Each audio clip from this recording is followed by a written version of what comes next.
Estamos começando mais um programa Cidadania e Serviço Público, um programa da Federação das Entidades de Servidores Públicos do Estado de São Paulo, FESPESP.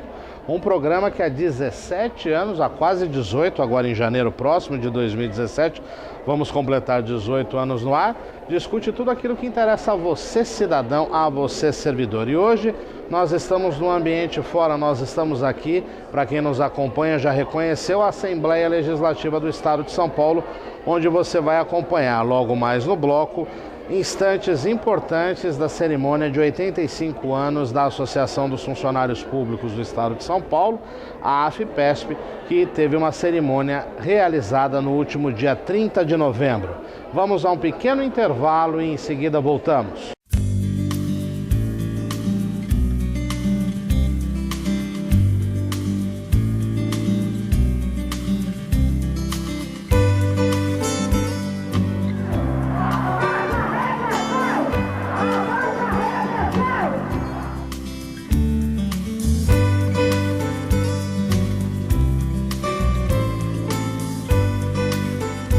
Estamos pedindo aquilo que nos é de direito.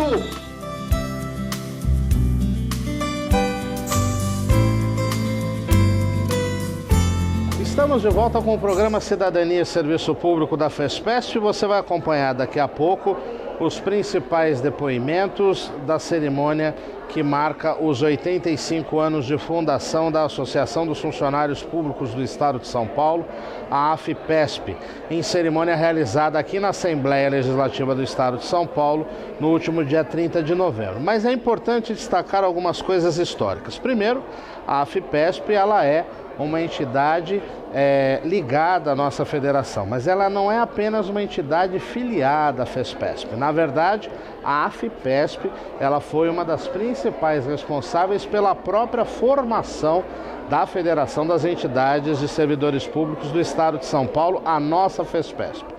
Na gestão de Luso Júnior, José de Araújo Luso Júnior, que foi um dos presidentes da AFPESP entre 1950 e 1979, ele, em 1952, teve a ideia de discutir que havia necessidade de se criar uma entidade federativa que congregasse não só a AFPESP, como outras entidades de servidores públicos que já haviam surgido naquela época, caso da Associação dos Oficiais de Justiça do Estado de São Paulo e tantas outras. Algumas, infelizmente, encerraram as atividades, outras permanecem até hoje, mas a nossa federação, e é bom que fique o registro histórico, ela foi criada dentro do próprio seio da AFPESP.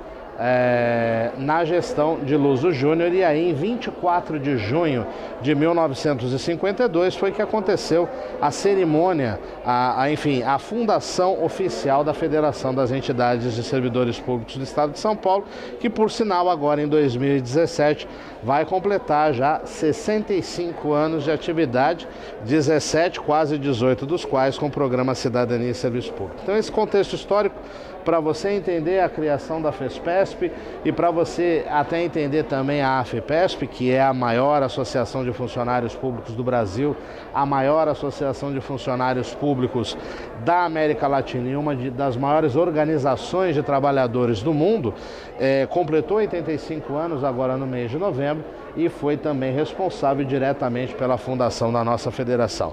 São histórias importantes e nesse momento solene em que a AFPESP recebe uma homenagem aqui da Assembleia Legislativa do Estado de São Paulo, por meio da presidência desta casa e numa cerimônia que é presidida pelo deputado estadual Carlos Gianazzi, que por sinal é professor e é associado da AFPESP. É importante você saber que além do nosso trabalho político, etc., existem muitas histórias bonitas que a gente precisa levar para que você possa conhecer um pouco mais da nossa federação e também da Associação dos Funcionários Públicos do Estado de São Paulo. Vida longa AFPESP, vida longa a nossa FESPESP, e agora você acompanha os principais momentos, depoimentos, declarações nesta cerimônia que o programa Cidadania e Serviço Público cobriu aqui na Assembleia Legislativa do Estado de São Paulo.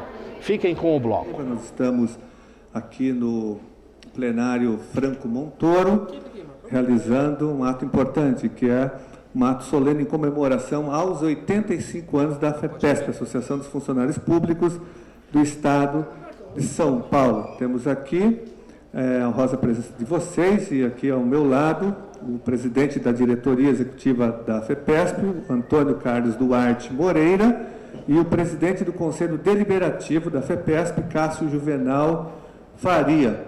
Quero só dizer que é uma honra para mim estar aqui hoje com vocês, aqui coordenando os trabalhos desse ato solene, não só como deputado estadual aqui da Assembleia Legislativa, mas, sobretudo, como servidor público, como diretor de escola pública, professor. A minha carreira toda é no serviço público. Eu entrei na rede estadual de ensino, Duarte, em 1984. E me lembro, nunca vou me esquecer, logo nos primeiros dias, na sala dos professores, veio uma pessoa, né, divulgando a AFEPESP, né, vendendo aquele título, falando, olha, falando da importância da AFEPESP, das colônias, e isso em 1984, logo no começo, mas eu não entendi o que era a AFEPESP, porque eu conhecia os sindicatos, tinha a POSP, tinha a APASE, né, isso na minha área da educação, a UDEMO, a FUSE, mas eu não conhecia, e a AFEPESP, daí eu pensei, mais um sindicato? Não é um sindicato, é uma associação, aí eu fui entendendo. Então, há muitos anos que eu sou associado à AFEPESP, sempre utilizei principalmente as unidades de lazer, assim, né, que a gente chama de as pousadas, né, da AFEPESP, principalmente quando eu, inclusive hoje, como deputado, eu frequento muito, sempre vou e descanso muito, né, nas pousadas, porque elas oferecem muita qualidade por um preço que o servidor público pode pagar hoje. Se não fosse a AFEPESP, muita gente não teria o seu momento de lazer, não poderia fazer uma viagem. A gente conversa com, principalmente na minha área, que é a educação, os professores só podem viajar graças à existência da AFEPESP. Os nossos colegas servidores da educação só podem assistir um show de música popular brasileira de qualidade graças à AFEPESP e outras atividades também que são oferecidas, Duarte, pela AFEPESP. A AFEPESP cumpre um papel fundamental. Eu sou aqui suspeito para falar, porque eu sou um ardoroso defensor aqui da AFEPESP. E vejo o seguinte, que a AFEPESP ela vem crescendo muito também, não só nessa área, mas também, e principalmente nessa nova gestão, ela avançou muito na luta mais geral em defesa dos servidores públicos, né, participando de muitos movimentos importantes, né, e eu quero parabenizar vocês por isso, aqui na pessoa do Duarte, que representa eu diria, esse passo à frente, essa inovação, essa atualização da AFEPESP, essa modernização, no bom sentido, não que fosse ruim, né, mas acho que é uma atualização com os novos tempos de comunicação, até porque ele é um comunicador, é um jornalista. A Associação dos Funcionários Públicos, ela é uma entidade geral de servidores. E, décadas passadas, as entidades eram formadas tendo em vista que o Estado de São Paulo tinha, na década de 1930, um número incipiente de 35 mil servidores estaduais. Não mais que isso, 35 mil servidores estaduais. Então, quando a associação foi formada, ela tinha que ser uma entidade geral dos servidores públicos, porque, segundo me consta, as entidades específicas, elas começaram a nascer logo após a década de 30. Mas, quase que concomitante com a Associação dos Funcionários Públicos, nós tínhamos o nascimento do Centro do Professorado Paulista, com datas muito próximas. O Centro Professorado Paulista, em termos assim de densidade associativa, ele começou muito forte com os professores, principalmente os antigos professores primários. Então, esta é a mais forte entidade unitária que nasceu na década de 30. A associação já nasceu com a feição de ser uma entidade geral por conta da representatividade que ela passava a admitir. Veja, o grupo formador da associação era da Secretaria da Agricultura. E esse grupo formador, já no primeiro ano, conseguiu angariar 7.892 inserções ao quadro associativo. Se você tem 35 mil servidores, imagine a grande importância de você associar em um ano esse número tão expressivo de servidores. Então, a partir daí, a associação começou a representar também professores. Começou a representar carreiras que ainda não tinham o seu estatuto próprio, a sua lei orgânica, também começou a representá-los. Então, era uma grande entidade geral de servidores públicos.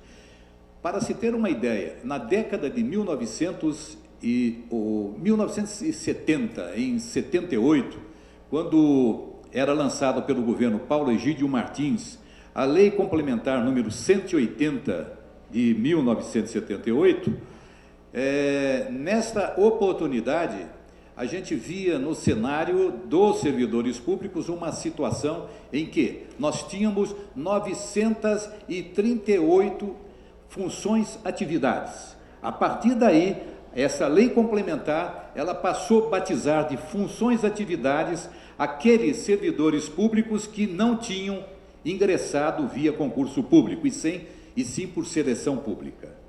Então, veja, a grande maioria desses servidores que eu mencionei, nesse grande volume de funções e atividades, essas pessoas estavam todas incorporadas na Associação dos Funcionários Públicos. Essa é a realidade. Muitas pequenas entidades eram formadas para representar determinada profissão do serviço público. E essas entidades, elas, à medida que não conseguiram implantar programas que atendessem os seus associados, começaram a se dissociar. Tanto é verdade que, em 1984, nós tínhamos como registro na Associação dos Funcionários, por força da criação do Grupo dos 13, que representava os servidores públicos em geral nas negociações com o governo do Estado, nós tínhamos uma situação realmente peculiar. Essa situação de peculiaridade veio trazer à Associação dos Funcionários Públicos uma força ainda maior de representação. Então, essa representação de servidores, a gente começa a defender os seus interesses efetivamente a partir da década de 80, com a constituição desse grupo que eu já mencionei a você. A partir de dissensões nesse grupo, do grupo dos 13, aí o grupo se avolumou e passou a ser o grupo dos 19. Depois do grupo dos 19, o grupo dos 21. E do grupo dos 21 começou a crescer até que pulverizou a representação de servidores. Então, esse histórico, o Silvio Miceli conhece bem, alguns veteranos, a Rita conhece muito bem, o Gaspar Bissolotti conhece muito bem esse histórico, e várias representações começaram a surgir, né? Começaram a surgir para tentar uma representação que fosse uníssona. Na oportunidade, os governos estaduais, eles queriam efetivamente negociar com os servidores. Foi assim com Paulo Egídio, que colocou o autor da Lei Complementar 180, Fernando Miria de Oliveira, como responsável pela implantação da Lei Complementar 180. A partir da Lei Complementar 180, você vê que é dada ao servidor público as condições de esse servidor público poder se fixar na administração, exercendo atividades de natureza permanente. Até então, esse servidor já tinha garantido, em 1974, já num trabalho da Associação dos Funcionários Públicos do Estado de São Paulo, a condição de serem servidores temporários, com natureza permanente e natureza especificamente temporária. Isso no governo Paulo Egídio Martins, que foi a Lei 500. Aliás, você acha que deve ter entrado pela Lei 500, não é? Todos entravam pela Lei 500 no estado de São Paulo. E até se inovou, porque faziam concursos para um determinado número de vagas. Vamos dizer que determinada secretaria tinha 500 vagas. eles faziam vamos dizer, a chamada desses 500 servidores para as 500 vagas, mas haviam vagas remanescentes que também tinham passado no concurso. Então, o que é que fazia o governo? Ele admitia, quer dizer, aprovava no concurso, homologava o concurso, e as vagas remanescentes ele fazia assim uma reserva. E essa reserva ela começou a ser usada da seguinte maneira, fazendo as admissões de servidores públicos para o exercício de atividades de natureza permanente. E utilizaram o rito do concurso público, porque essas pessoas foram concursadas, tiveram a oportunidade de ter uma excelente pontuação, então, certamente, essas pessoas, elas tiveram as mesmas condições de servidores públicos. E daí começa a batalha da Associação dos Funcionários Públicos, não mais preocupada com o problema da identificação com a administração, porque já tinha reconhecido com a Lei 180. Mas aí começa um grande movimento para a estabilidade excepcional desses servidores. E me lembro perfeitamente, não sei se algum dos colegas estiveram conosco em Brasília, nós fomos para uma reunião histórica da CSPB, Confederação dos Servidores Civis do Brasil, que hoje é uma entidade de terceiro grau dos servidores públicos. Essa entidade de terceiro grau, ela estava mais preocupada com um seminário que estava sendo patrocinado pela CLATE, que é a Confederação Latino-Americana de Trabalhadores Estatais, lá em Brasília, e preocupada também com a representação argentina, que estava vinculada à CMT, que era a Central Mundial de Trabalhadores, que também estava patrocinando esse seminário. E eu estava presente a esse seminário, mas inquieto. Eu fui lá para participar dessa reunião em nome da Associação dos Funcionários e não notava nenhuma preocupação dos presentes com a estabilidade dos servidores. E ela já tinha sido engolida pelos líderes do governo da época, que não queriam essa estabilidade. E o que aconteceu? Eu criei vamos dizer, um salseiro lá nessa reunião, e o pessoal que veio da Argentina, eles viram que aquilo ali ia ter uma repercussão muito negativa. O que eles fizeram? Encerraram todas as atividades e fomos até o Congresso Nacional. Lá, o deputado Hélio César Rosas, que tinha subscrito uma emenda favorável à estabilidade dos servidores, ele foi conversar com o presidente da Câmara Federal, o deputado Ibsen Pinheiro, exigindo dele que se retificasse a situação, porque a estabilidade tinha sido extraída do bojo da Constituição. Então, não só, veja, vou dar um dado histórico para vocês. O deputado, depois de deputado Michel Temer, que visitou a Associação dos Funcionários Públicos por muitas oportunidades, inclusive para encerrar cursos de oratória do saudoso Adolfo Girioli. O deputado Michel Temer, ele tinha um projeto, tinha uma emenda também à Constituição, propondo a estabilidade dos servidores. Nós trabalhamos com diversos deputados, até que o nosso deputado por São Paulo, que é o Hélio César Rosas, que a sua origem é agente fiscal de rendas, ele simplesmente conseguiu reunir um colégio de líderes para tratar de reverter essa situação negativa que tinha sido expurgado pelos deputados, e tentou voltar essa matéria a ser discutida e conseguiu com êxito. Ela foi discutida, até foi presidida essa reunião pelo então deputado federal Antônio Brito, que depois se tornou governador do estado do Rio Grande do Sul, a mando do então senador Mário Covas.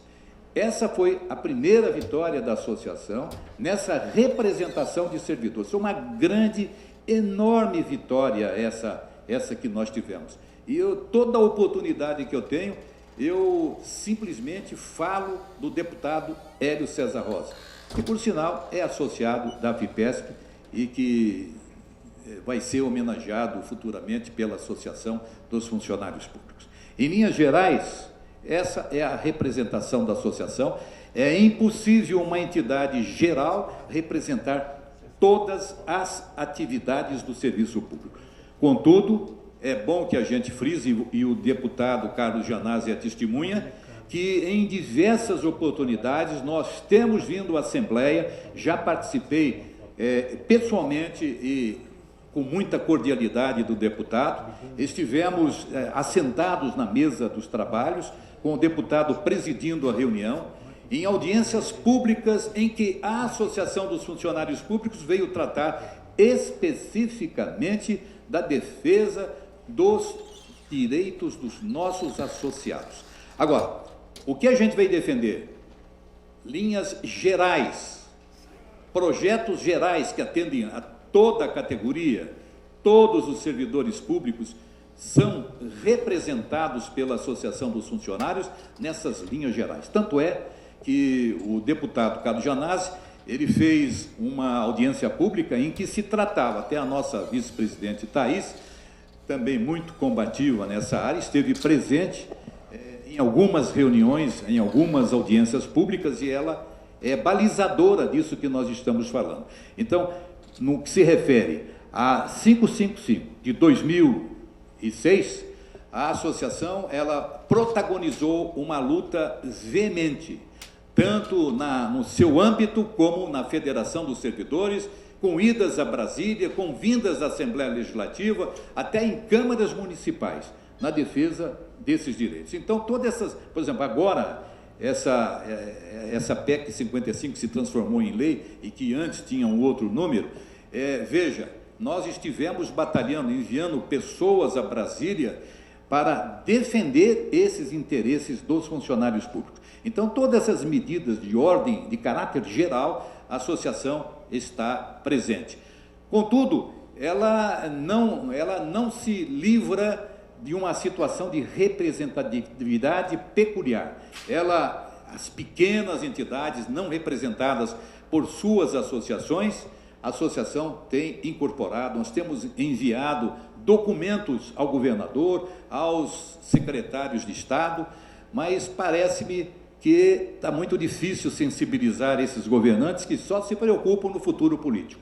Estão preocupados com o futuro político. E se lastreia em termos de governo de que funcionário público não dá voto. Então, a classe política, ela fica realmente distante do servidor público, o diálogo cada vez mais dificultado. Agora, estou lembrando aqui esse plenário Franco Montoro, a gente, na época do Franco Montoro, ou antes com Paulo Egídio Martins, até mesmo com o governo Quércia, nós tínhamos um acesso aos governadores, levávamos as nossas reivindicações, se fossem atendidas, seria um grande prazer para nós, uma grande alegria para a categoria. Se não fosse, houve pelo menos atenção.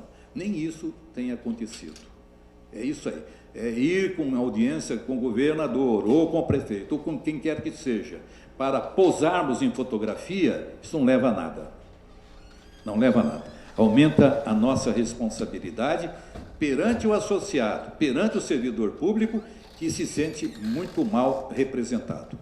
Agora, uma coisa que a gente tem que trazer aqui para esse elenco de situações é a falta de união crescente entre os servidores públicos e suas diversas representações. Parece-me que é mais fácil você reivindicar isoladamente. Isso não funciona bem. Isso não funciona bem.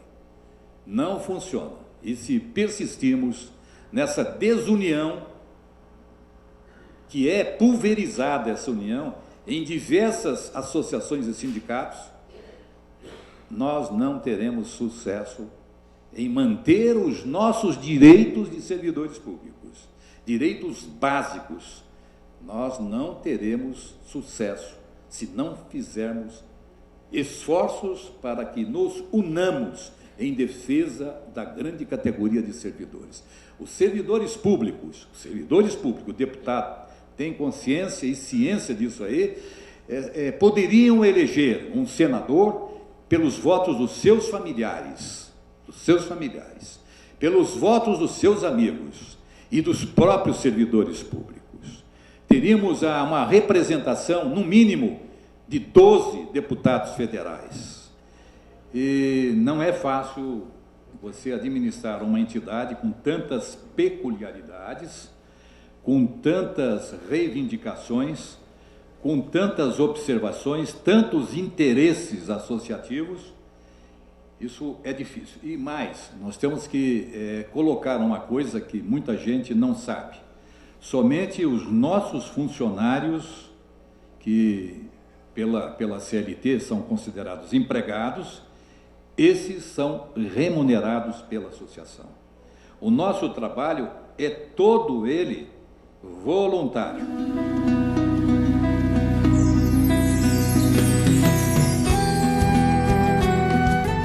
Chegamos ao fim de mais um programa Cidadania e Serviço Público, um programa da Federação das Entidades de Servidores Públicos do Estado de São Paulo, FESPESP, um programa que discute com você tudo aquilo que interessa a você, cidadão, a você, servidor, há 17 anos, e eu já convido você para que nos acompanhe no próximo programa, quando nós vamos ver a segunda parte desta cerimônia festiva em homenagem a uma das nossas mais importantes associações, a Associação dos Funcionários Públicos do Estado de São Paulo, que completou 85 anos no último mês de novembro e foi objeto de uma cerimônia em homenagem à sua fundação recentemente na Assembleia Legislativa do Estado de São Paulo. Uma boa semana a todos e até o próximo programa.